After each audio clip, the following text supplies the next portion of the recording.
Okay, hi, I'm Diane. And I'm Elisa. And this is I'm in Sofia.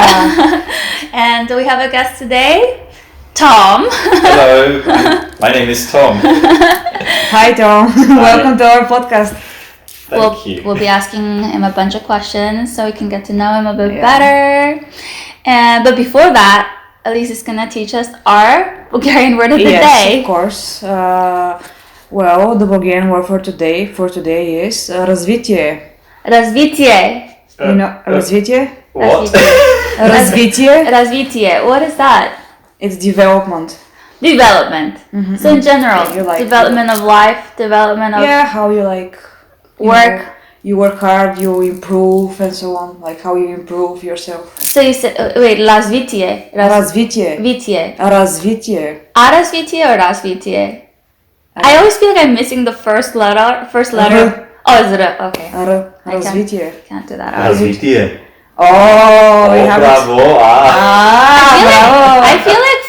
I feel like it's more the tone that you got down, Tom. The tone. I've been here long enough to have developed a Bulgarian. Today, Tom has 1 point over you. She just likes to say my Bulgarian is bad. It's just a joke. We could do this all in Bulgarian. No! You want to have an interview in Bulgarian? This Wow. is an English podcast.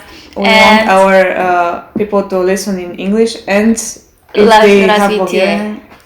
Okay, I can use that in places. Yeah. I can tell that to my Bulgarian friends. Развитие. How to improve can yourself. Can I say не развитие? Не развитие.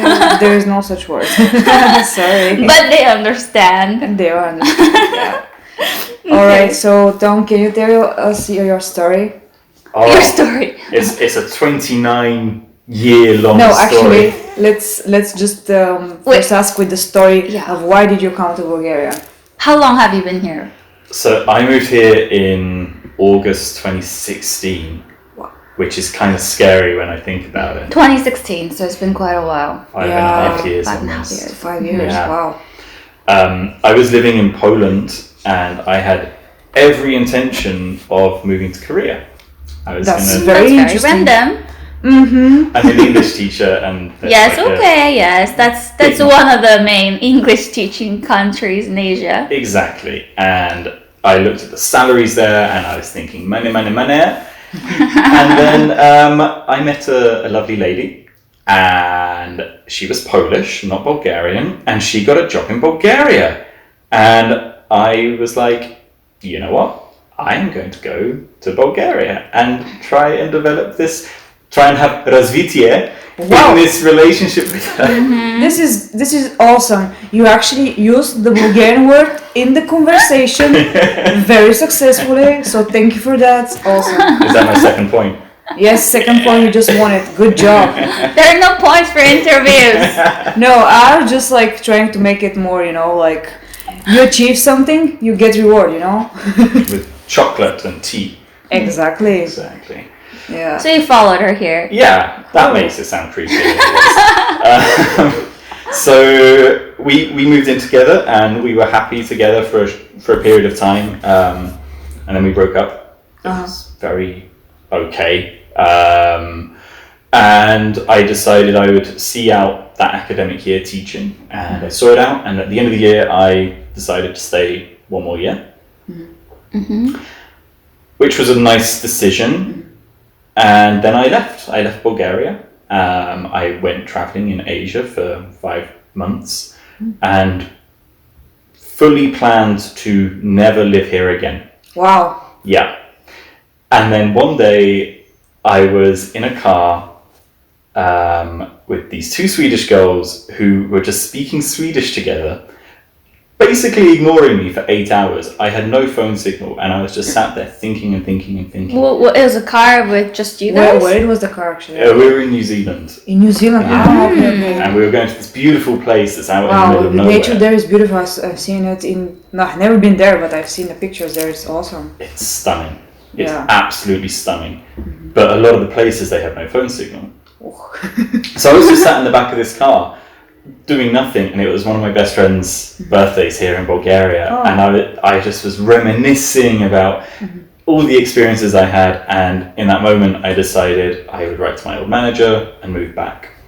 So I moved back maybe 3 weeks after that, and I went from summer in New Zealand, which is not that summery, to February in Bulgaria. Oh no. Yee, that was fun, nice and warm.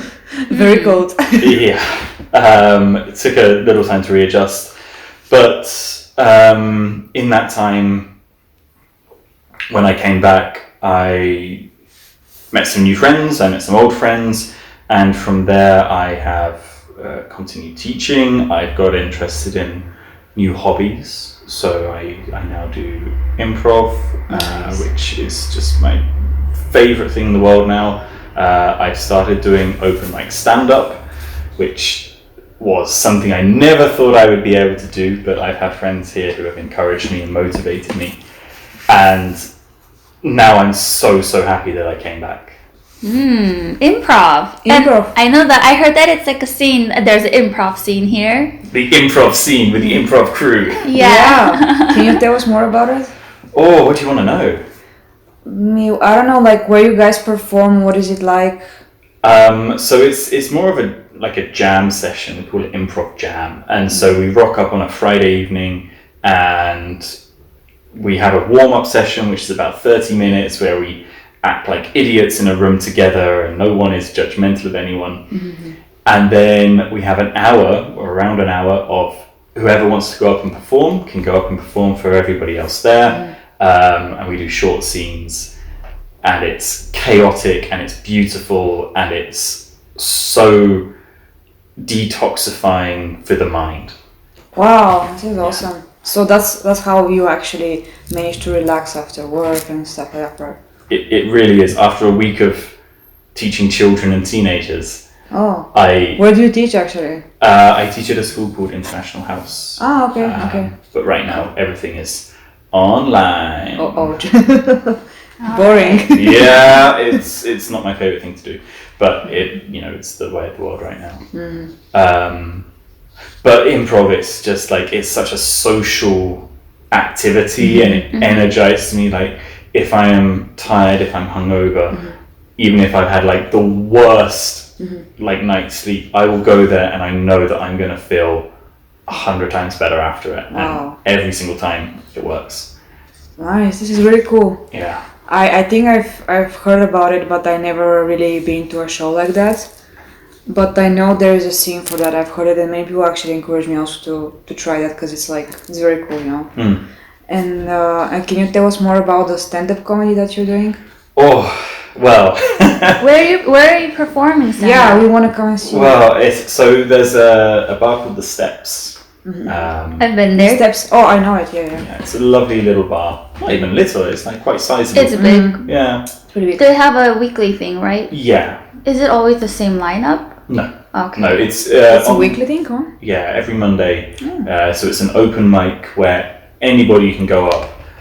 If you've never performed before, you can go up. If you are experienced, you can go up, and you get 6 minutes to try out material. Okay. Well, I didn't know 6 minutes. So Just much 6 longer. minutes. It's not that long. Yeah. It's if you've got 10 people, and Yes, everyone. 1 hour. Yeah, and then you've got your host who's also doing stuff. It adds up. But it's a lot of fun. Like, I do it because I enjoy it. I don't do it because I want to become a professional stand-up comedian. It'd be nice, but it's not. I don't know. What is a professional stand-up comedian? Yeah, what is it? To be on TV, maybe? Like, to be on TV and have like a very big audience, I don't know. And maybe just have be part of a professional lineup. To get paid for it regularly. Like, so you don't have to have a real job. Yeah, Who wants a real job? Who wants when a real you job? make jokes. Exactly. You make jokes all the time, right? But yeah, it's great fun. And how do you actually prepare for that? Do you have like your own jokes that you tell all the time, or you have or you're just experimenting on the moment? It's a bit of a mixture. So I think everybody comes up with jokes in their own way. What works for me is when I'm with my friends and I'm talking to them, and I start talking about something that has happened to me in Bulgaria, and I'm like, why are you doing this, Bulgaria? Like, this morning I tried to get soup, There's nowhere here to get soup. And everyone, oh no, it's too early for soup. It's 10 a.m. It's never too early for soup. So I'll go around, I'll talk to my friends, and there'll be something where someone will laugh and like, okay, that's a joke. That's a concept which I can develop into something, and I'll practice it a few times, and then go up on the stage and riff with that idea. It's so funny because I so agree on the soup thing. Because I tried to sell soup, and nobody would buy soup because supposedly nobody eats soup in the morning here. Only banitsa, and everyone says their eyes are just on the banitsa shops. They're not looking at anything else. Don't even try. I'm like, come on, really? No, well, it's true. Like we eat soup only on lunch and dinner, and it's like it's not our breakfast thing to eat. Oh wait. There is something that we actually do after your hangover, after like a big party or so. It is very usual for Bulgarians to eat shkembe chorba. Okay, I don't know this. I've never had it. You had it? I've never had it. Oh. It scares me. The concept scares me. It's like What's in it? pig meat. Pig meat, pork. But like the intestines. Oh, Korea has intestines. Korea has intestines. Korea has intestine foods. They barbecue. It tastes amazing. And we also have intestine soup, so Yeah, so probably it's actually more expensive than actual meat and the other and the normal. I don't know what you say. Actual pork. Yeah. So it's like this, and it has a lot of garlic as well. And it's like my grandfather actually used to eat that in the morning. So, but it's not very typical for us to do it. Like just some people do it. So and then also for hangover, just we're gonna start the team. We also eat kisel zelen, right? No. So Okay, I'm not gonna say that because like I'm confused because I'm gonna forget the Bulgarian traditions and you don't want to misrepresent my country. Yeah, they're gonna if someone Bulgarian hears me like, girl, you better learn the traditions, you know. I don't think. Do you think they're gonna do this? Oh, maybe. yeah. Okay. They can do anything. For me, Ayrian, that's the hangover cure. Yeah. Right. Ayrian and a massive tuna. Not Aryan again. Aryan. Always Ayrian. You see? Okay, you're the first person that says Aryan is good. It's amazing. It's one of the best things that's come out of Bulgaria. Is it Bulgarian? I thought it was Turkish. Shh, let's not get into that debate. Yes, please. Well, we love each other, so it's both. Exactly. All right. We're friends. So, on that note, on a scale of 1 to 10, how funny do you consider yourself to be? Oh, that's a horrible question. Yeah, I mean you're a stand-up comedian, obviously, so. I don't know. I don't judge myself. I don't try and think of myself as how funny I am. Oh, I feel like I do. Do you? I don't know, like, if you have to do a grade for me, it's hard to actually put yourself in a grade. But like, I feel like you rated yourself quite high last time. I did. We can move on to a different 1 to 10 scale. Yes, How yes. good is your cooking? Cooking. Oh, eight. To you. Eight. Oh. That was easier. As a home cook, like I'm not going to win any professional prizes, but like as someone who cooks at home, I know That's how a to cook. solid 8. That's a solid day, It's a yeah. solid eight, yeah. Yeah. I love Nice. cooking. I do it all the time. So in terms of cooking, do you cook Bulgarian food or like? Come on. Really? Just kidding. I don't feel I can do it justice. So I don't cook Bulgarian food when I'm here. But when I'm abroad, so when I was in New Zealand, like New Zealand is super expensive, right? It's really crazy expensive. Yeah. And so I wanted to cook in the hostel I was staying in.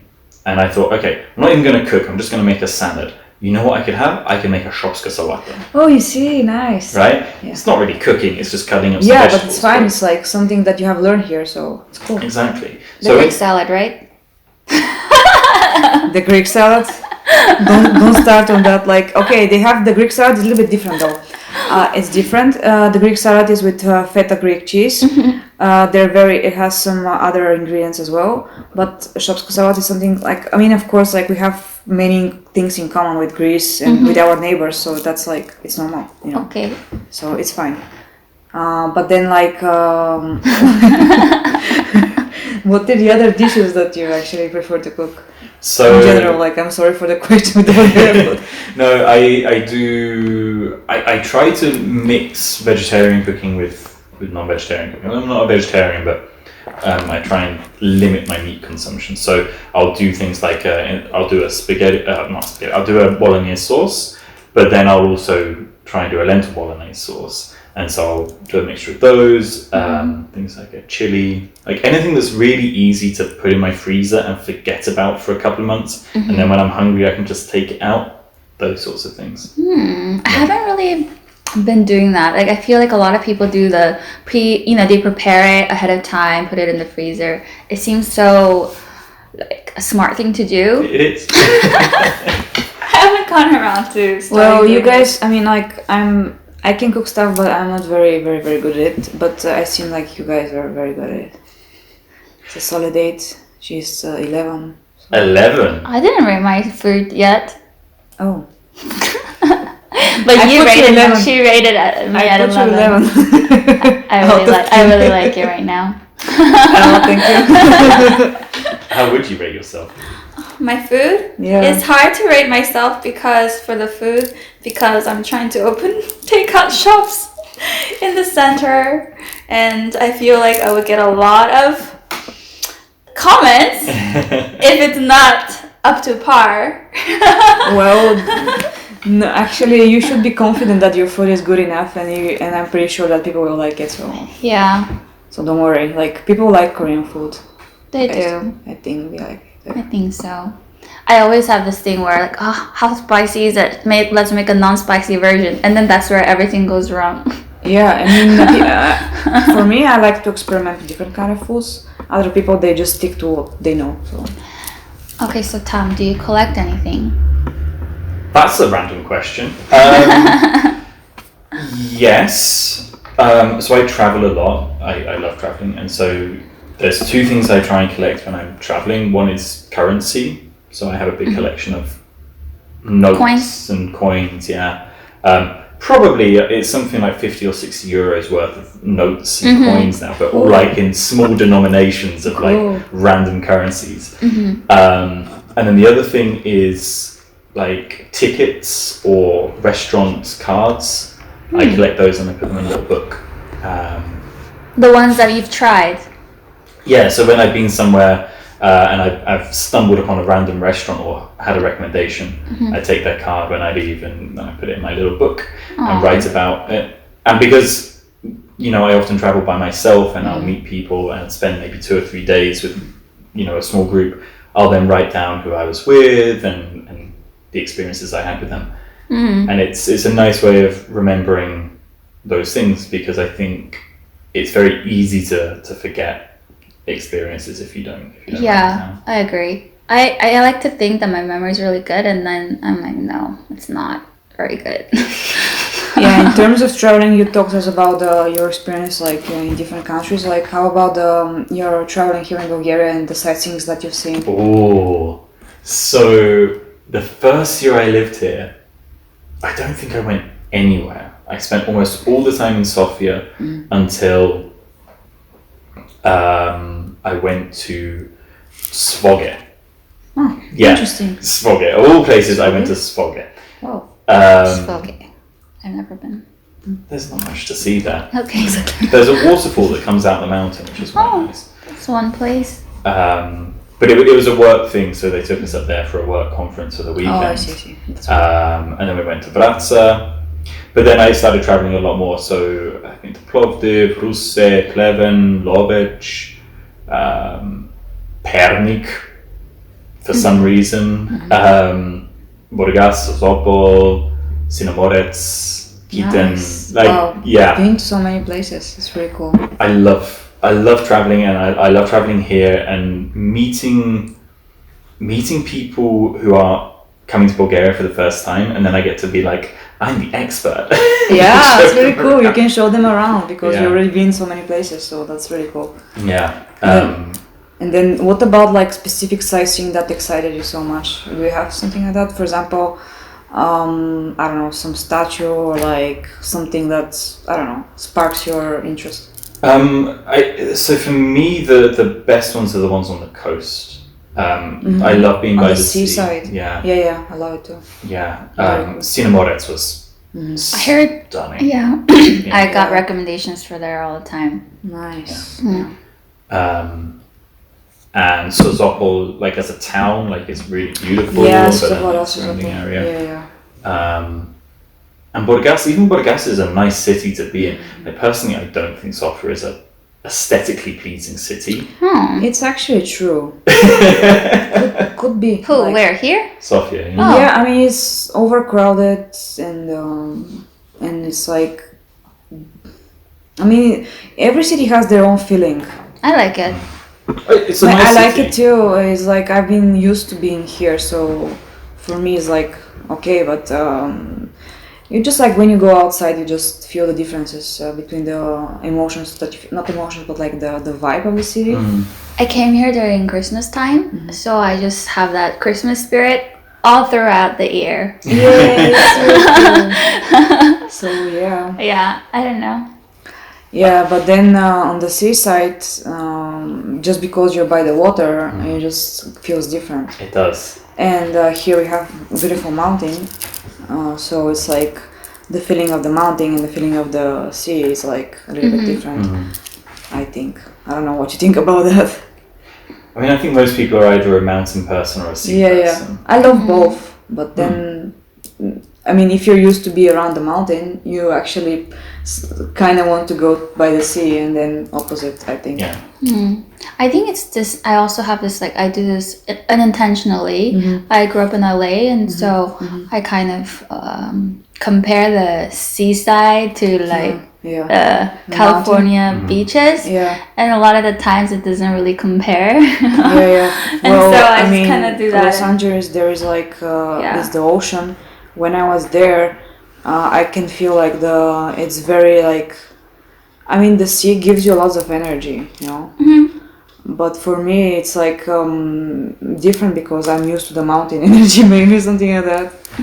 So it's like it was intense. I don't know. What's intense? Like the energy that you get from the ocean. Okay. I think because it's quite different from the mountain. From the mountain. I don't know. That's just my feeling. Okay. Next question. Okay. So as Christmas approaches, what is the best gift that you have given or you have received from someone? God. This is the hardest question. I feel to like this ask. question we should like take out sometimes because Okay, everyone has okay. such We a can difficult skip it. time with it. No. I like the question. It's just it's difficult to think. I think that I don't know. I'm obviously I'm a nice person, so I prefer giving gifts. We just met you a few minutes ago. We cannot confirm. No, so one thing I do is on Reddit you can do Secret Santa with them. On Reddit? On Reddit, Oh, yeah. I How do you do that? Wow. But it's the last year they're doing it, they're closing it down. Oh, wow.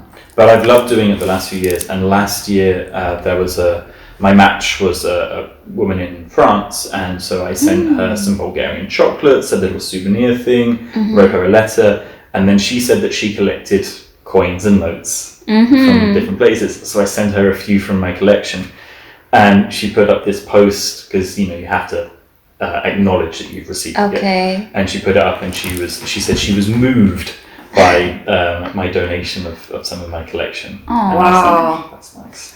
That was really cool. I never heard about That's that. really on Reddit. sweet. I It's know that really Reddit sweet, does yeah. really creative things. This is one of the really cool things. Well, I I didn't knew know about it Reddit either. because of like technology-wise, news. That they put their comments and so on. But I never heard that there's a game related to. Yeah, it's lovely. It's so nice. Like when you sign up and you're waiting to see who you're sending to, and you're like, okay, how can I make this person's Christmas amazing and send them a gift that they weren't expecting? So yeah, I've got to sort that out for this year for a person who I've got Don't know what I'm going to send them yet. It's completely random, right? Yeah, I mean, you can put. Can we still do it? No. What did you get last year? Last year I got. It was actually a really thoughtful gift. It was a strap for a camera strap. That's what it's called. With an engraving on it. Wow. Oh, with your name and stuff. Yeah. Oh, that's Very nice. Very nice. So you're a photographer? No. Last year I was thinking of getting into photography a bit more, and so I put in my description that I'm trying to get into photography, but that hasn't really panned out for several reasons. I think the pandemic is one of them, and also I realized that I'd rather spend more time away from a camera and experiencing a place than being behind the camera. Not that there's anything wrong with that, it's just not for me.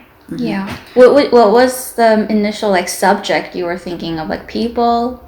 Landscapes, cities and things like that. Okay. Yeah. Cool. I have another question here. What about the music here in Bulgaria in general? What kind of music do you like? Do you like the Bulgarian music or no? And because you understand some Bulgarian, Yeah, you actually know I feel Bulgarian. like you would have a different take on it as well. Yeah, exactly.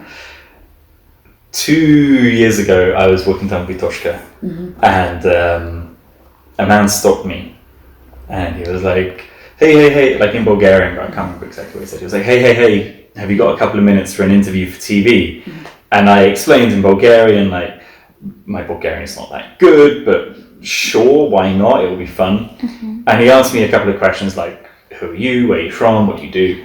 And what do you think of Bulgarian music? And I was like, it's okay. I don't listen to a lot of it. I don't understand it. But, I don't like chalga because nobody likes chalga.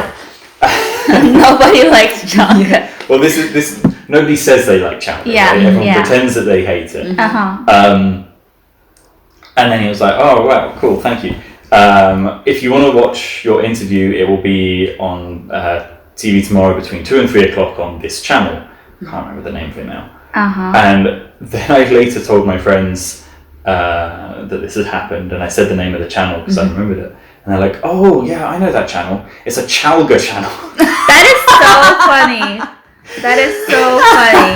This is cool. So really cool. I hate your music. This is funny. Why didn't they tell you this? I don't know.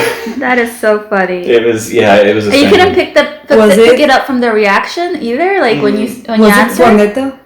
It might have been. I'm really not sure, but it was a really strange experience. But I don't have a TV, so I didn't. Oh, I watch see. it. Okay. I'm sure it's online somewhere. Maybe. Oh, if you find it, it's gonna be fun. I'm sure someone might find it for you. Just a confused Englishman on Vitoshka being like, I don't like chalga. And they're like, interesting. Okay, we're gonna put you there. This is another perspective of this music, but this is not just our music. We have other kind of music. This is we have good pop music like R&B, and they're the old school, not old school, but the old generation. They've been really good in music. So it's not the only music that we have, but it's party music. Wait, Tom, you're an Englishman? Yes. Oh. Where did you think I was from? Why did I just hear Poland? No, I knew. He's from UK. I lived in Poland. Okay. Because he lived in Poland. Okay, I just thought Poland. Poland. Okay, I have another question. Okay. How do you compare the live in UK compared to Bulgaria? What is very different or similar? I think one of the biggest things, I think this is the same for almost any foreigner coming here, is when you don't speak Bulgarian, it's much more difficult to integrate fully into the culture and just the ease of access to different things. Whereas if I'm in the UK, if I am in the town centre and I need to buy something, I know exactly where to go, I know exactly which shop. If they don't have it, I know who to ask. Whereas here, it's a lot more of a challenge. Challenging. Yeah. But for example, I wanted to buy what do you call it? Icing for a cake. Coloured icing for a cake. Cake icing. Oh, Yeah. do they have them? Do they sell them in separate tubes and stuff? I think you had to make it at home. That they just sell color dye. Okay. Yeah, but it was like, if I was in the UK, I would know exactly where to go, and I'd be like, okay, that's it, got it. Whereas here, I had to like go online, I had to search for it, and like I go to this tiny little shop down some side street, and like that concept for me is really challenging. The other thing that is a bit of a big difference is customer service. And I'm not talking about like, you know, in a restaurant or in a store or whatever, because I genuinely, I think if you're working one of these jobs where you are doing a repetitive thing, customer facing all the time, it is difficult to be that happy and pretend to be happy all the time. So I've got no problem with them being grouchy and unhappy. What I have a problem with is if I have a complaint, if I have an issue, which I do want to complain about, you know, if I decide to let my inner Karen out, in the UK, there is a complaints board, I can report them. You're using the word Karen? Yes. Inner Karen? Yeah. You want to use it? We all have an inner Karen. What is that? Yeah, but Wait. I never seen people use it. What is a Karen? Yeah. Karen is a term often used to describe middle-aged women who want to complain about everything. Oh, okay. Yeah. Never heard about But that. it's so, for America, it's so heavily related with like a race issue. Oh, really? Yes. Wow, okay. I feel like, how do they have another name for Karen now, I think it's another name. I don't know. I feel like mainly it's maybe this is why. But anyway. No idea. I've never used it in a raceway. I've only ever seen it and used it in like a complaining about menial things that don't need complaining about. But yeah, so if I'm in the UK and I have a complaint, I will write a letter of complaint, and I expect a response, reply.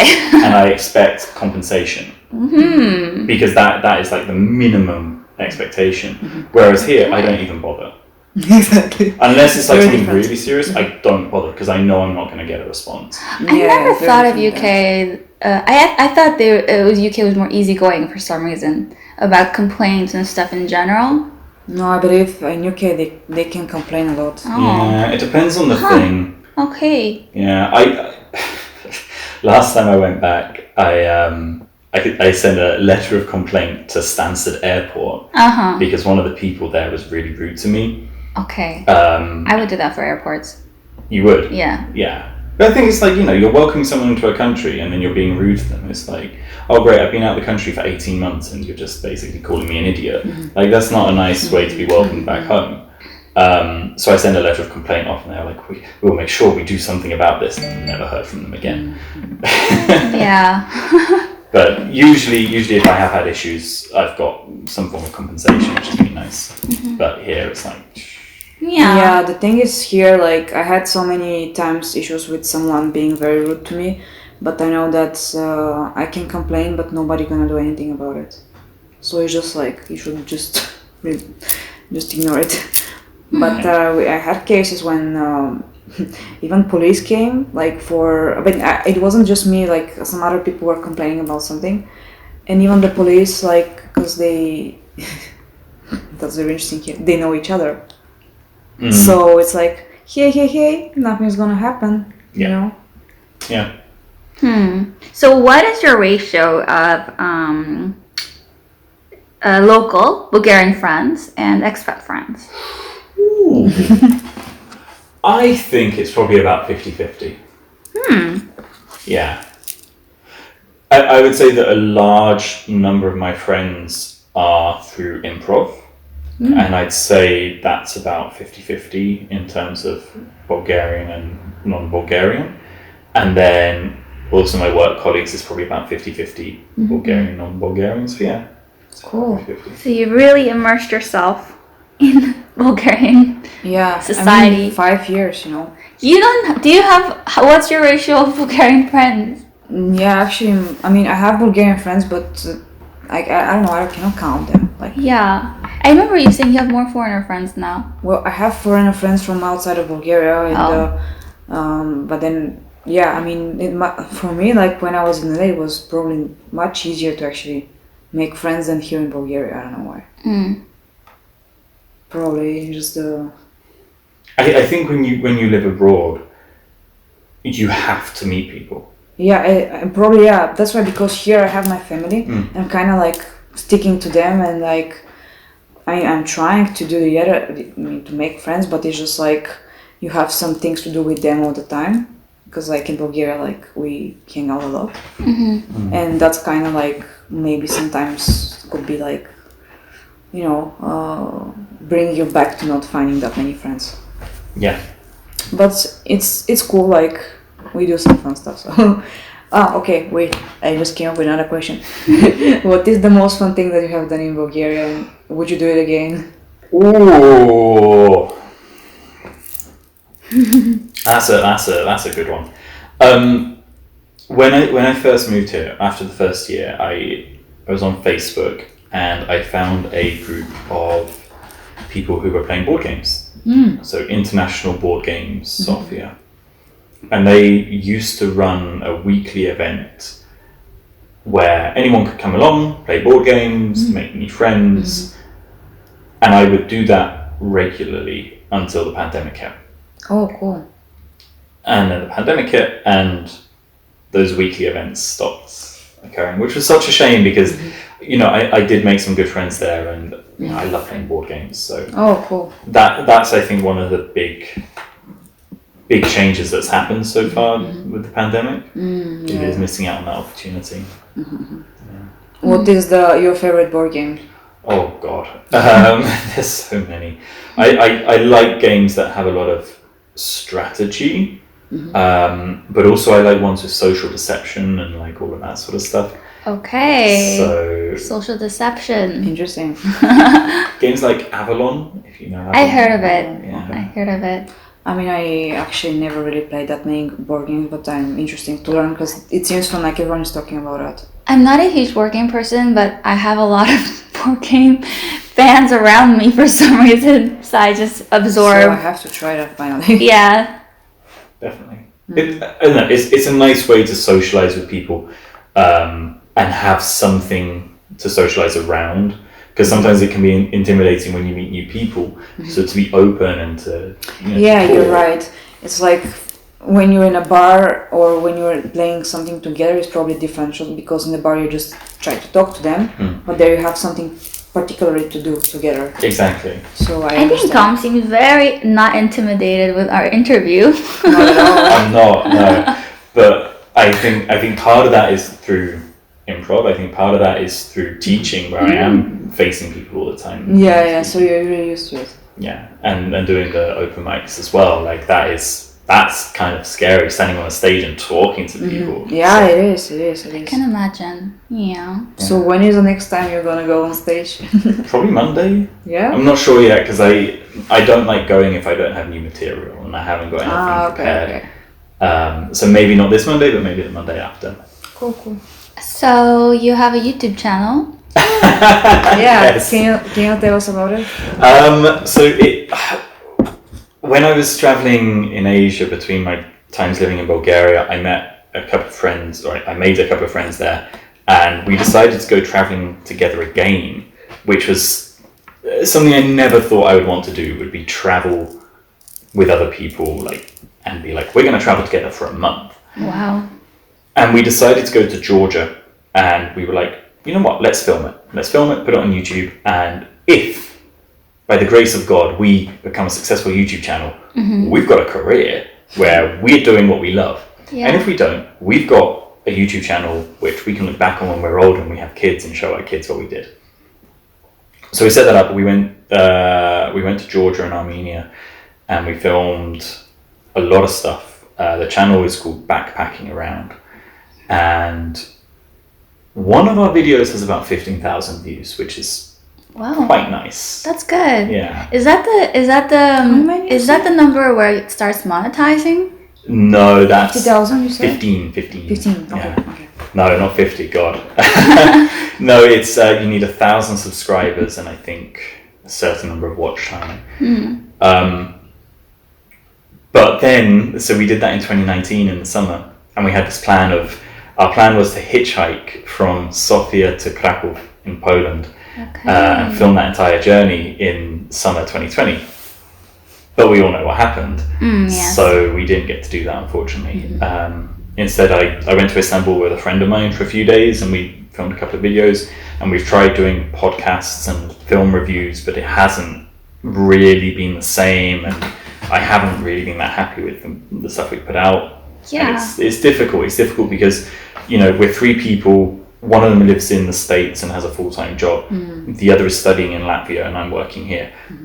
It's very difficult to organize ourselves.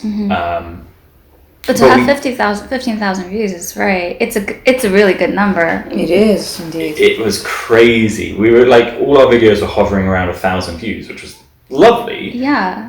And then overnight, this one video, it's about food in Georgia. And it's probably my favorite video that we made. Yeah. Both in terms of fun, but actually the content. It just exploded and just went kind of popular. And we were like, okay, maybe this is what we should focus on, is doing food. But pandemic happens and we can't do it. So yeah, we'll see. I'm actually going to go to Budapest for New Year's with the guy who lives in Latvia, so we might possibly film something there, which would be fun and exciting, and we might put something on YouTube. Okay. Cool. So That's currently your updates are not scheduled, right? There's nothing at the moment. Okay. Yeah. But we can maybe expect something for the New Year's. Yeah. Okay. Budapest, right? Yeah. Cool. Yeah. If we can go. I mean, with all this stuff going on, maybe I'll be Yeah, stuck no, here. it's crazy.